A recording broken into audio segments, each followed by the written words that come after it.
We continue our coverage from the McLennan County Courthouse, where a former Central Texas priest is on trial for sexual assault.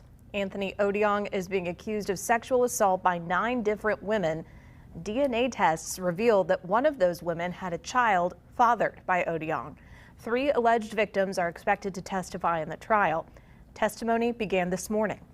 News 10's Jessica Rajkumar has been in the courtroom all day. She joins us now with a recap of today's testimony. Jessica? Well, Lauren and Gordon, testimony just wrapped up for the first day of testimony, and jurors got to hear from 6 different witnesses who took the stand. Everyone from a Catholic priest who has worked with the Vatican before to an alleged victim known as Jane Doe. But testimony kicked off at 8:30 this morning, and jurors heard from 2 children of one of the alleged victims who spoke about how their mother met Anthony Odiong in 2008. The witness explained how their mother had recently divorced and was a single mother with 7 kids, becoming close with Odiong, and around 2011 they found Odiong and their mom in her bedroom, both wearing no underwear.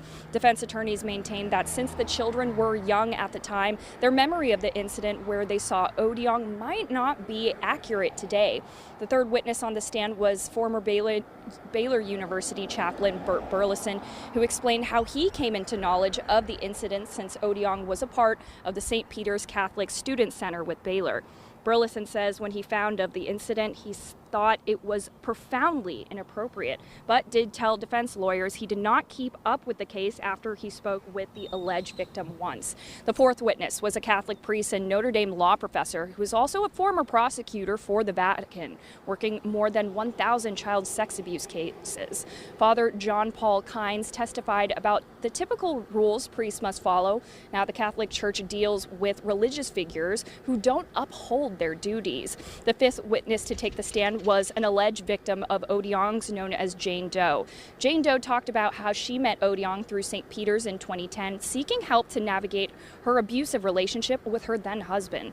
Jane Doe says that Odiong wanted the both of them to have a spiritual marriage, even kissing her aggressively at St. Mary's Church in West when they were supposed to pray together. The defense asked Jane Doe questions of her and her husband's dynamic, as well as her background, wanting to know why she continued to go back to Odiong for spiritual help. Now, testimony ended today with a Waco PD detective talking about another alleged victim in Ohio and how Odiong became her spiritual director, but then that relationship turned sexual. Testimony will continue tomorrow morning at 8:30 a.m. So for more of what happened today, you can read our Tommy Witherspoon's article at KWTX.com that will be up shortly. Again, Tommy and I will be in court tomorrow, giving you updates as soon as we know them. But until then, in Waco, Jessica Rajkumar, KWTX News 10.